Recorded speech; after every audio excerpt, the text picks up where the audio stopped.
Ladies and gentlemen, it's time for the Dr. J. Mitchell Perry Show live on Facebook and YouTube.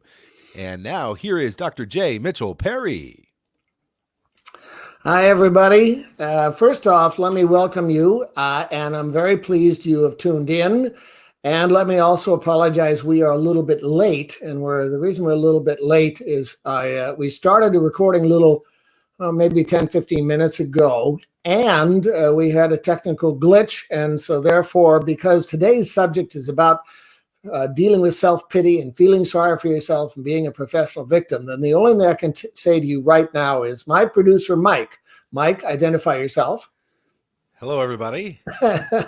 So all I can tell you, I'm delighted to let you know that I get to now feel sorry for myself and wallow around in self-pity because look what you did to me, Mike. You screwed this up, and therefore we're late. Right. Ta-da! Right.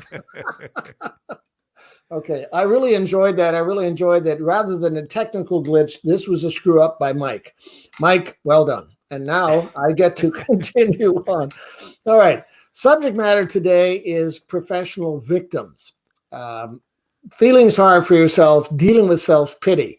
Now, keep in mind, this is directed to you if this resonates with you, meaning I'm going to describe a series of habits that we have, a huge population of people in this country has, where they're feeling sorry for themselves and they're wallowing around in the delicious agony of life. And nobody knows the pain I've suffered. And how dare this? It's so unfair. And so you'll notice that there's a huge population of people in this country who would love to just get into the contest of who's the most oppressed person. They are whining, feeling sorry for themselves. It isn't fair. Why me? Look what they did to me. All that kind of stuff. You may, if you are watching and listening right now, you may say, well, that's not me, at which point I'll say, great, you know people who do this. Or you may say, that sounds like me, it's embarrassing. Or you may say, I'm really good at this victim thing. Or you may say, how dare Dr. Perry outline behavior that I do that doesn't sound very flattering, because you don't understand, Dr. Perry is abusing me. So what's interesting about this may resonate with you, and I encourage you to get a pen to write these notes down. And the reason I'd like you to do that is that I have a lot of descriptors of different ways in which you will play a professional victim. You will somehow whine and bellyache and gnash your teeth that somehow or another life is unfair and look what they're doing to you. On the other hand, you may know that there's family members, your family members, who like to feel sorry for themselves. Or you'll notice your small children will be doing that. Or you will notice people at work who are always somehow or another saying, poor me, ain't it awful? And so what I'm going to do in this presentation, because it's so ubiquitous, meaning this problem is so filled with a colossal population of people out there today, I'm going to give you a bunch of indicators of what you might be doing if you are good at being a victim, or what you may notice in your family members or notice in your network of people who are professional victims, feeling sorry for themselves, dealing with self-pity, all that kind of thing. And then I'll give you some ideas about what to do about it. So let's begin. By the way, if you have a question, if you have a comment on this live presentation, feel free to put that on. And Mike, my producer, if he's conscious and aware, then make sure, Mike, you tell us what the question or the comment is as we go forward. So let's begin on how do we, as people in society, how do we feel sorry for ourselves? How do we play victim? How do we say, ain't it awful? How do we do this in multiple ways? I've got dozens of ways. I'll try to go through them pretty quickly. And as I do go through them, describing how people feel sorry for themselves and they opt to be victims, how that may actually resonate with you, or you may say, oh, I have a relative who does that all the time, drives me crazy. So make a note of this stuff, and then I'll give you some ideas about what to do about it, because it's exhausting to listen people describe the delicious agony of life, and then they get upset if you say you're done listening. You'll notice what they really want very often is some form of company. Misery loves company. So let's go. First thing you have to understand is that if you are playing victim, if you're feeling sorry for yourself, then please understand the only way that anybody can mistreat you is with your consent. Think about that. The only way people can mistreat you is if you allow it. And a lot of you do. And there's almost something delicious about allowing yourself to be mistreated, which seems sort of insane. And yet a lot of people do that.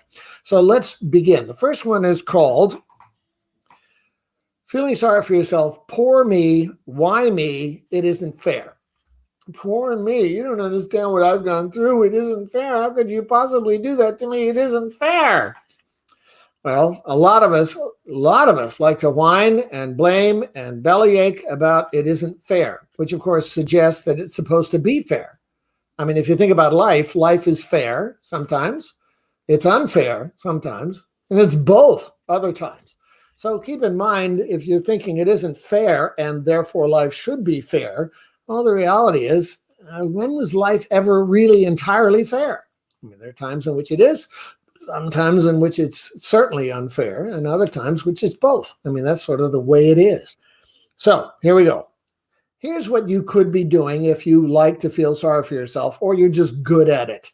You could be sick a lot. A lot of people are sick a lot. And when you talk to them, they're always talking about the latest sickness du jour.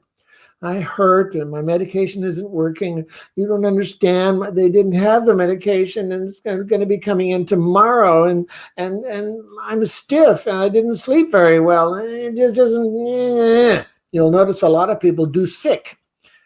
Although if you're like me, you may be among that special population of people throughout your lifetime when you'll say, hey, look, I haven't got time to be sick. I don't do sick. What's interesting about that is if your default is to stay strong and keep going, you'll notice the times in which you do get sick is on vacation. You know this, I didn't take a vacation for 3 years. Then my family forced me to finally take a vacation. Then I did. I was sick the whole time. Well, you'll notice if you say, I don't have time to be sick, I just gut it out and do what I need to do, then you'll notice on a vacation, your immune system takes a break and says, watch what's we're going to do with you now. But some of you do sick a lot. And the reason you do sick a lot is you want some attention. How about this? Perpetually financially strapped. A lot of you right now are having a real tough go financially. And I certainly understand if you lost your job, COVID-19 has turned the whole country upside down. A lot of people lost their jobs. A lot of people are wondering how they're going to feed their kids. A lot of people are wondering how they're going to make the bills. I mean, all that kind of stuff is affected by COVID-19, all of which is very understandable. On the other hand, if you're really financially strapped and you've been singing the song of I live paycheck to paycheck, that therefore suggests that you're being victimized. My experience is the vast majority of grown-ups out there truly think that saving money is a good idea. Watch this. Mike, are you there? Yes, I am, Dr. Perry. Okay. How much, Mike, truly do you think that saving money on a lifelong basis is a really good thing to do? Oh, for sure. Undoubtedly. Okay. So would it surprise you, Mike, that the vast majority of grown-ups out there truly believe that saving money is a really good thing to do, and they're going to start saving money real soon? Right. Exactly. It's like difficult. Yeah, it is. On the other hand, if you really want to know how to save money, I have an article I've written on, very, very simple thing I learned in 9th grade on how to save money. And now, many, many years later, do I live, what is it called? Sequestered, or you can say, well, I've got to at the least save some money, and at the most, I got to learn more about fiscal literacy so I can avoid having this problem. That would be common sense, and as you know, common sense is very uncommon. Let's do the next one. Lots of us are professional victims because we are continually being the recipient of abuse, either emotional or financial, emotional or physical abuse. Now, certainly, do I think it's a good idea for you to be abused? No. Do I think if you continually get emotionally or physically abused, you're actually participating in the program? So the reality is, do we want to blame ourselves for being abused? Well, we want to take some responsibility for the fact that we're actually enabling it to continue. Meaning, if you allow yourself to be abused and it's a chronic problem, then you're actually enabling the very thing you're complaining about. A lot of us will somehow feel guilty or somehow feel bad. They're abusing me because I'm an awful person, which is a very chronic thing that happens with a lot of people. Let's do another one. You're being a martyr, or you are somehow or another being a masochist. There's this curious, distorted view or belief that a lot of people have, which is if it's painful, it must be good. So therefore, if you're going to sacrifice yourself, if you're going to be a martyr, if you're going to be a masochist, there's almost this delicious sense of wonderful agony about being miserable. Now, remember, when you're in elementary school, you're 6, 7, 8, 9, 10, you'll notice you may remember when you said something like this, well, I'm just going to run away and then they'll be sorry. Or I'm just going to cut myself and then they'll feel bad. Well, what's interesting about that is understandable if you were in 3rd grade. I'll run away and they'll be sorry. On the other hand, if you're behaving like that as a grown-up, I'm just gonna sit here and take it. I'm gonna let them mistreat me because, well, I feel sort of good about sacrificing myself. A lot of people will do that.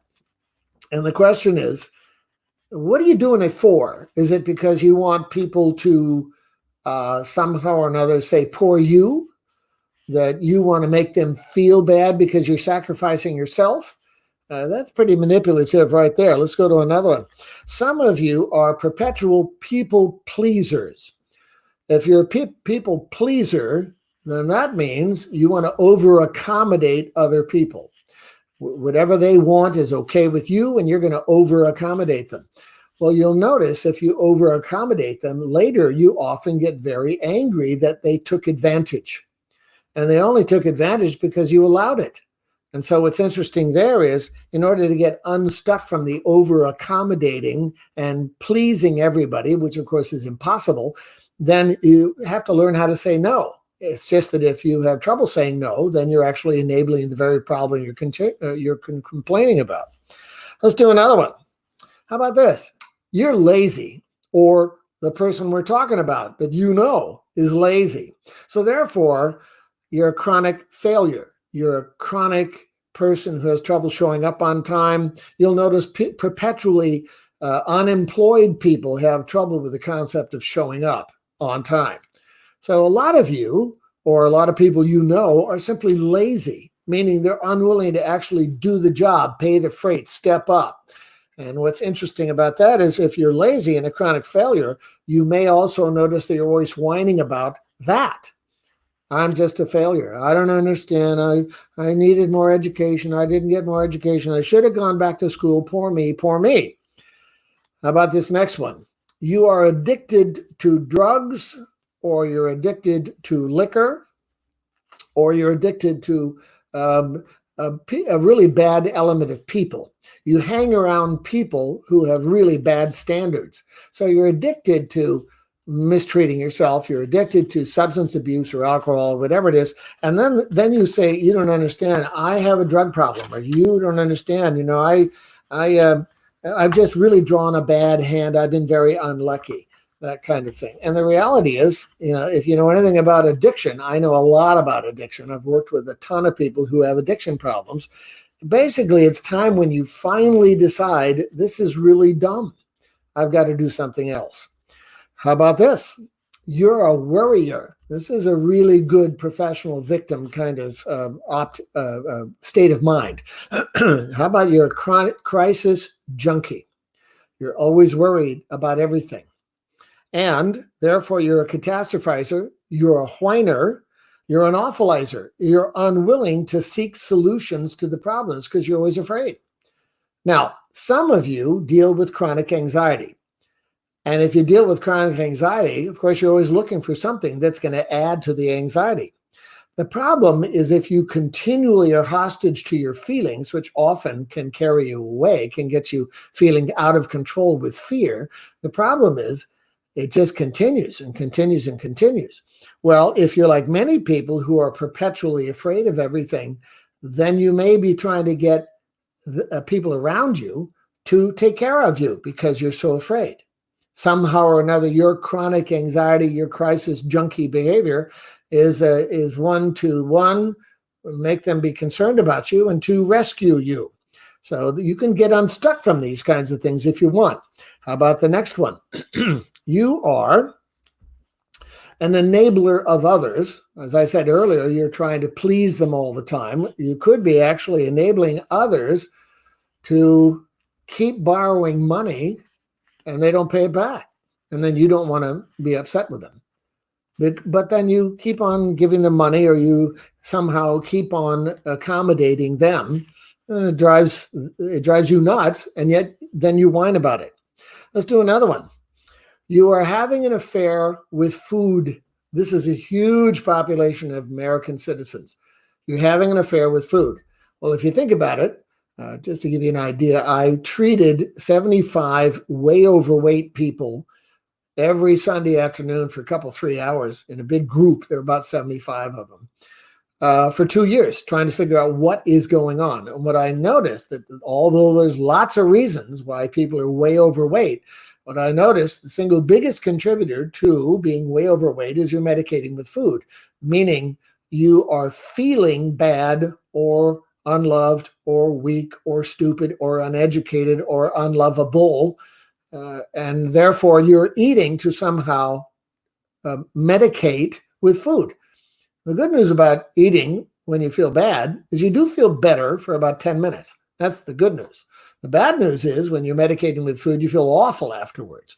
And so therefore, you're actually disgusted with yourself. And then if you're like many people, you hang around with people also who are way overweight, so you feel less bad. Problem is, the more you are way overweight because you're medicating with food, you're trying to treat an emotional condition with food, which seems kind of insane. Moreover, it's much more into the delicious agony of life, as opposed to deciding to pull yourself together and get going. Next, you might be unwilling to take responsibility for your future. Unwilling to take responsibility for your future. That simply means that you're just sort of living from day to day and hoping you'll get lucky, hoping you'll win the lottery, hoping that somehow or another, your ship will come in. A lot of people do that too, which means later in life, they really have very little security that they've set up for themselves. And then, of course, this feeling of being perpetually weak. And then you want to describe it to everybody else how weak you are. How about this one? Deciding to give up before you even start. It's just too difficult. It's just too scary. It's just too uncomfortable. I don't know. And here's one. The number one thing that scares most all people, the number one subject matter that scares the largest amount of people is public speaking. Oh, I couldn't get up there. What would I say? I'd make a fool of myself. Oh my God, I can't do that. And so what do? You give up before you start. A lot of people do that. And then they start whining about the fact that they're failing to get up and do it, whatever it is. So to continue on here, how about this one? This is called that's just the way I am. I see this in people all the time. They'll say things like this. Look, I'm difficult, okay? I had a tough childhood. And I'm difficult. I admit it. But, that's just the way I am. You ever see people say that? That's just the way I am. Or I get really cranky and I get critical. But, that's what my mother did all the time. And so that's just the way I am. Or I'm fat. That's just the way I am. Or how about this? I'm impatient. It's just the way I am. The one I love is I'm shy. You don't understand. I'm shy. I've always been shy. That's just the way I am. Well, think about it. If you have some limitation in yourself, if you have some habit that you think is counterproductive, and then you say that's just the way I am, then somehow that would suggest you are genetically shy, or you're genetically irritable, or you're genetically hyper conscious, or hyper suspicious. You're always ready to get suspicious at a moment's notice. Funny thing about people who are hyper suspicious, do you ever notice people who are hyper suspicious get betrayed a lot? Think about that.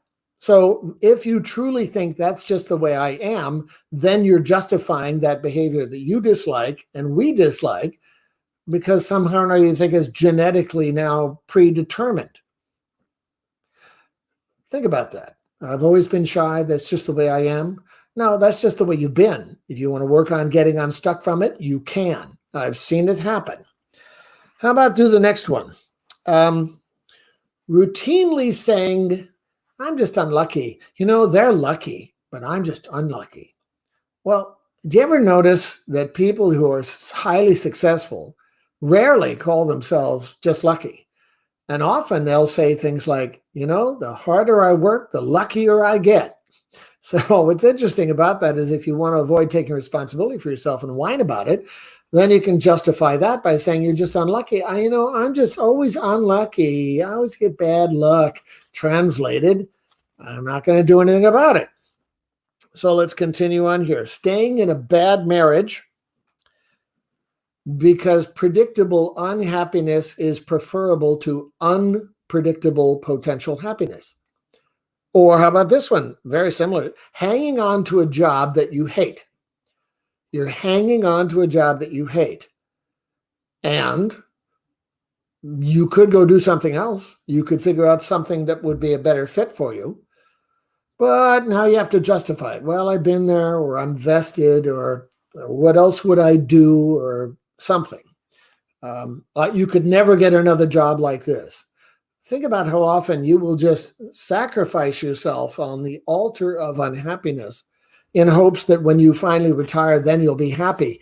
My experience is most people who keep waiting to be happy during retirement, if they've been miserable for years and years and years, they've been practicing misery.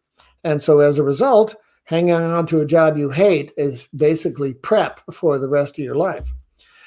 Let's continue on here. You're so afraid of failing, what's the point of trying?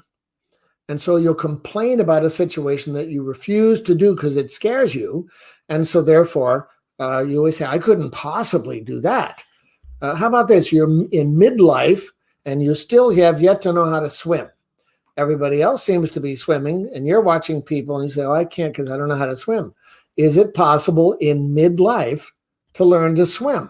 Answer, of course it is. But that would mean you'd have to go into a pool and take some swimming lessons and learn how to do it, which of course is pretty easy with a little bit of effort. How about this one? Refusing to take responsibility for your life situation. They victimized you. It ain't fair. They were mean. They were racist. They were disrespectful. They didn't give you a chance. It's always somebody else's fault. You ever notice that that's a popular song now? How about this? I'm rejected. I'm unfairly treated. I'm discriminated against. I'm criticized. I'm abandoned. I'm frowned upon. I'm betrayed. It's a very, very common problem. So I could go on and on about all the ways in which people feel sorry for themselves. And as you well know, it's very popular to feel sorry for yourself.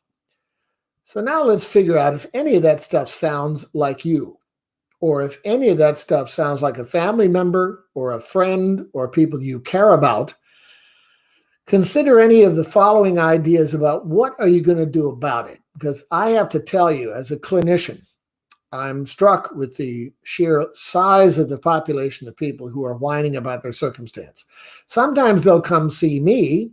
What's often the case is people really would much prefer, curiously, to remain miserable and unhappy and whine about it than actually go get some help to improve it. My experience is when people learn how to do it differently and much more effectively, they're much happier. They find their smile. They start getting more successful. They get much more effective in relationships. They're operating inside out. Translated, they're operating from a sense of strength and self-respect than the way they used to do it all the time, which is doubt themselves and feel unlovable or defective or stupid or something.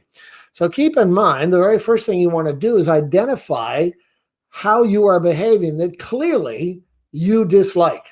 Meaning if you are a professional victim If you are complaining about your situation all the time, if it appears as if you are describing the problem more than solving it, then some of those circumstances I mentioned a little while ago very well may resonate with you, or you certainly know people around you in your network that do the exact same thing. So the very first thing I encourage you to do is as follows. Admit that you are behaving this way. Admit it, because you know professional victims always want to blame somebody else.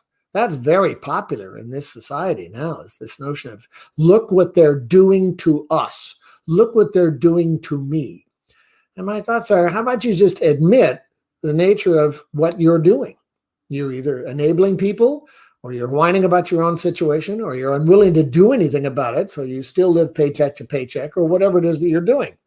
So my recommendation is next to decide that you're done with choosing the delicious agony of life. See what you're doing to me.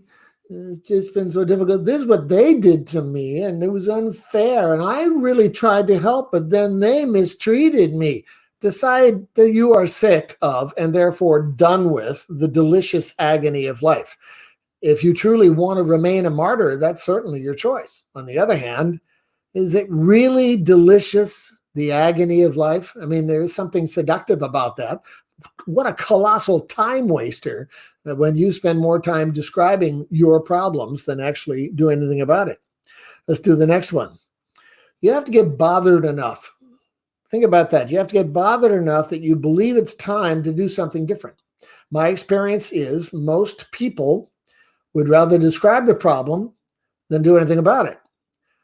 And therefore, most people will either make excuses for other people or make excuses for themselves, or keep on coming up with a justification, snatching a justification from the jaws of logic at a moment's notice.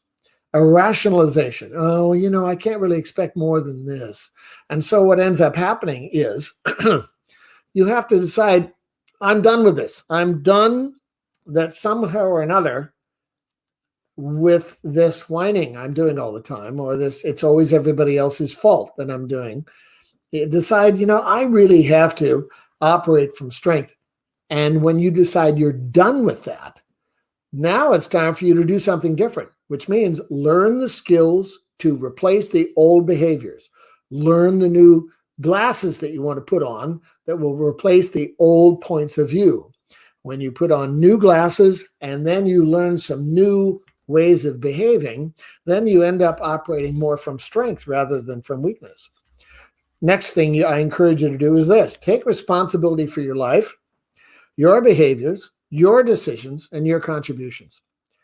Please understand the following. Despite the fact this may really be tough to listen to, it really is obvious. If life is going pretty darn well for you, you probably did that. If life stinks, you probably did that too. You certainly contributed to it. If life is a whole new level of boring, vanilla, and beige, you did that too. So therefore, please understand, it's now time for you to remember that you're responsible for your life. You're responsible for the outcomes more than half the time. You contribute to the quality of your life, and if your life stinks, you've contributed to that. So if you really want to improve things, it's now about taking responsibility, which, by the way, is scary. It is. For some people, certainly taking responsibility is scary. On the other hand, the more you take responsibility, if that's your default going forward, what ends up happening is life gets so much better because you're more proactive rather than reactive. If you're a professional victim, you're reacting to everything.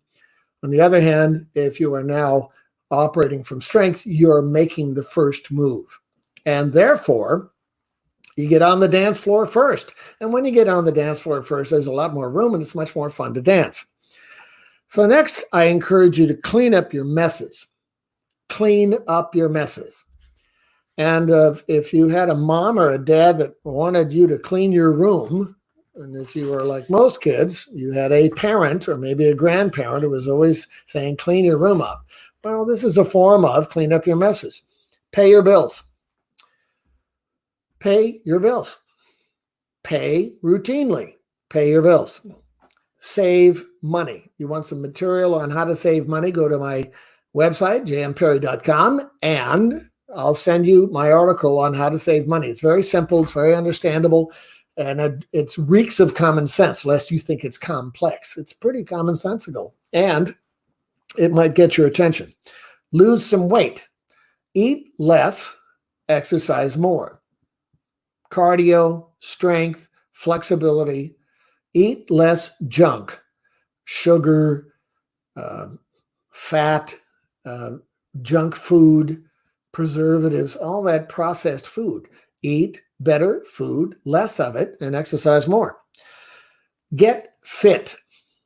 What's certainly true is the more you exercise, the more fit you get.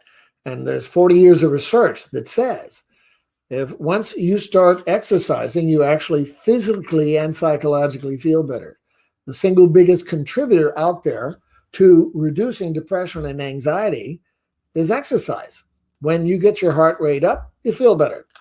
This could be all sounding like common sense. Now it's just a question of doing what you already know.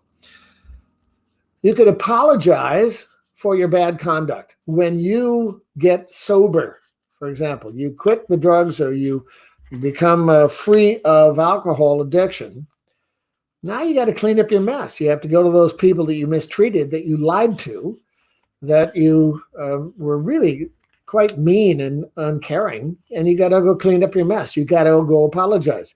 Remarkable.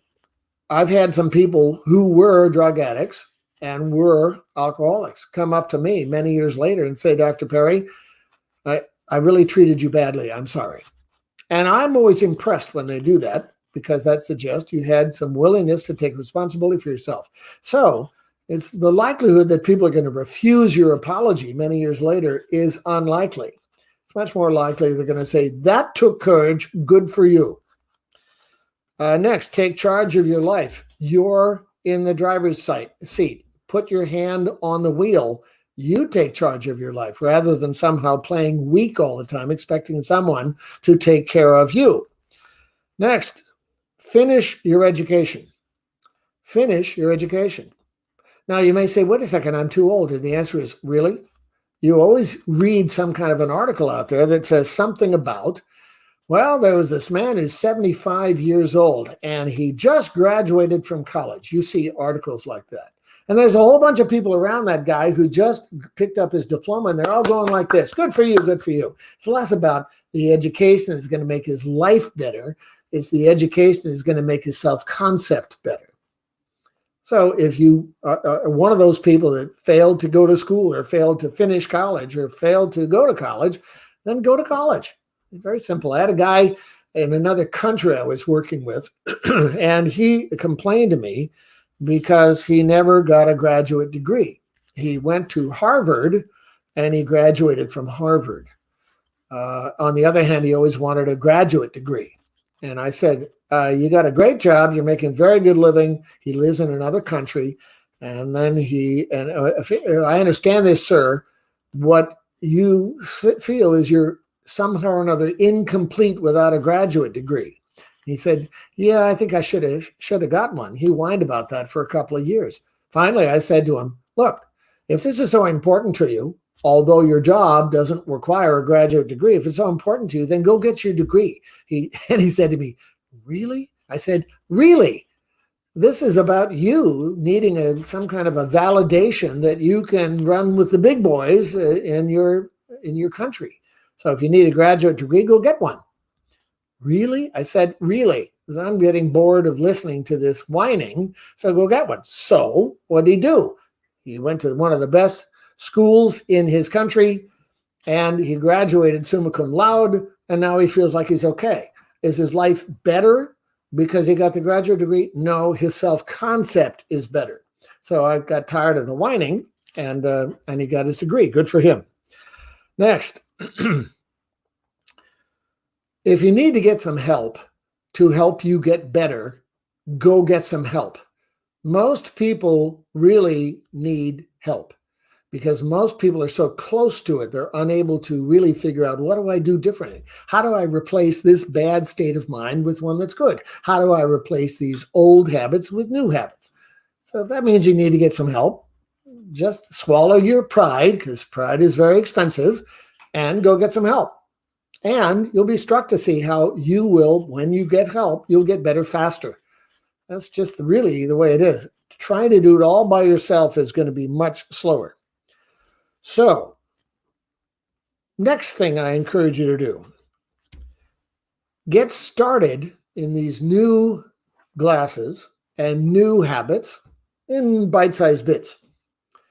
It's kind of like learning how to ride a bicycle. Remember when you learned how to ride a bicycle? You were wobbling all over the place, and there was mom or dad running behind you, and you finally got on the bike and you balanced it. Well, it was very scary at first. And then after a while, you got good at it to the point where you could ride your bike with no hands. And of course, mom was all scared for you because you were riding your bike with no hands. So what I want you to know is do it in little bits.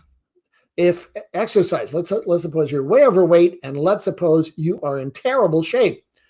Well, put on some sneakers and take a walk. Before you get winded, then go back. Then take a slightly longer walk. The point is, just do everything on an ongoing basis in little bite-sized bits. A little exercise before you jump in the, might you get feeling failure? Might you shoot yourself in the foot? And the answer is, of course. So what? You keep going anyway. It's more about continuing the program than doing it perfectly, because everybody has setbacks. Everybody. Next, get on with your life and maintain your self-respect. If you're whining and playing victim all the time, your self-respect is in the basement. So if you want to pull yourself together, then, or you want to help somebody else pull themselves together, consider the origination of your ability to move forward is directly proportional to how much you operate from self-respect. The more you check your own self-respect before you make a decision, the more likely it is you're only going to make those decisions when your self-respect says this is a good idea. When your self-respect says this is a bad idea, then you want to avoid that decision. If you are addicted, for example, to drugs, and you're there with some friends and they want to have some drugs with you, and they say, hey, you want to have a little trip together, then you can simply say, no. The answer is no. You do that if you want to. For me, I'm going to be drug-free. The only way you can say that is if you decided that your self-respect was more important. Therefore, operate from self-respect over a period of time of continually doing that. You will actually feel good about what you see in the mirror, because now you're operating from your own self-respect, as opposed to feeling so broken or defective or useless that you have to keep whining about your circumstances. And then all you have to do is keep going. Anybody you've ever read about or heard anybody who's successful, what they really say is, go after what turns you on and keep going. It's all about keep going. Sometimes you'll hear people say, never give up. For me, never give up feels like I might give up. For me, I'd rather you say, keep going, because it's all about paying the freight and continuing on. So in conclusion, what I would say to you is as follows. If you have trouble with self-pity, all I can tell you is there's a population of people out there that want to avoid you if they can. If you would like to whine about how difficult life is with you, you will notice the only people that really want to hang around you are the people who want to join in the contest of who's the most oppressed person.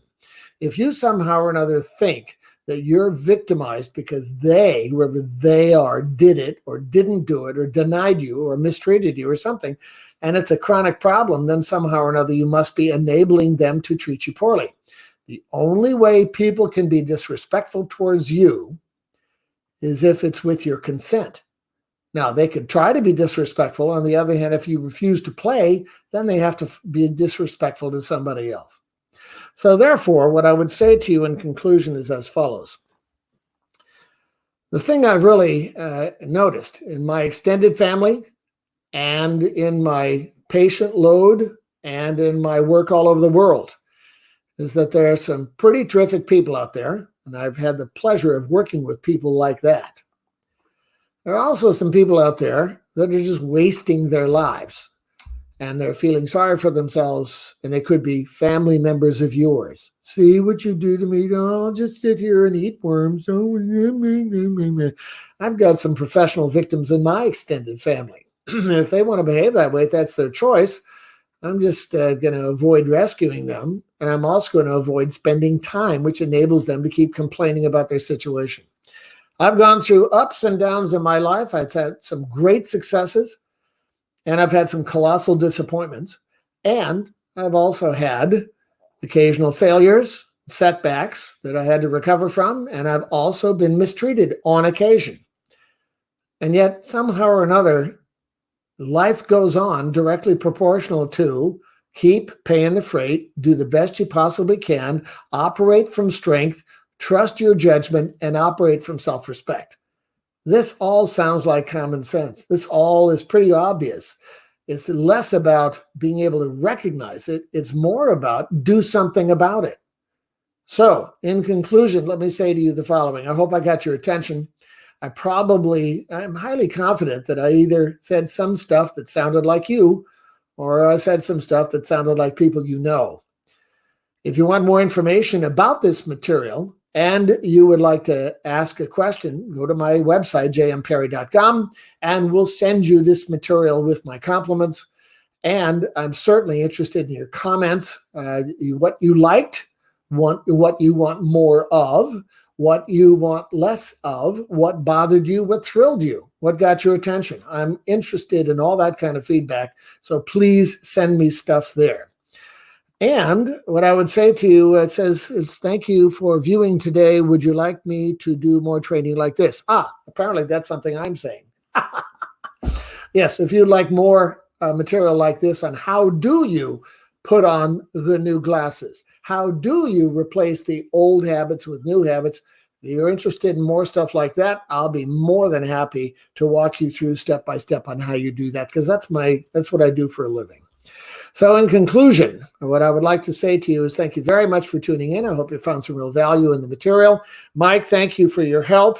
And of course, now I'm going to whine and bellyache because you're screwing up the technical program earlier. Clearly, how could you do that to me? Mike, are you there? Yeah, Dr. Perry. Yeah. Thank you. Nobody knows the pain I've suffered. You understand? Right. Great information today. And for anyone listening, you can go to jmperry.com to get more from the articles he's written on his blog. And we will do this again. If you liked it, please do put a comment in, let him know. Thank you, everyone, for watching. Thank you for watching. See you next time.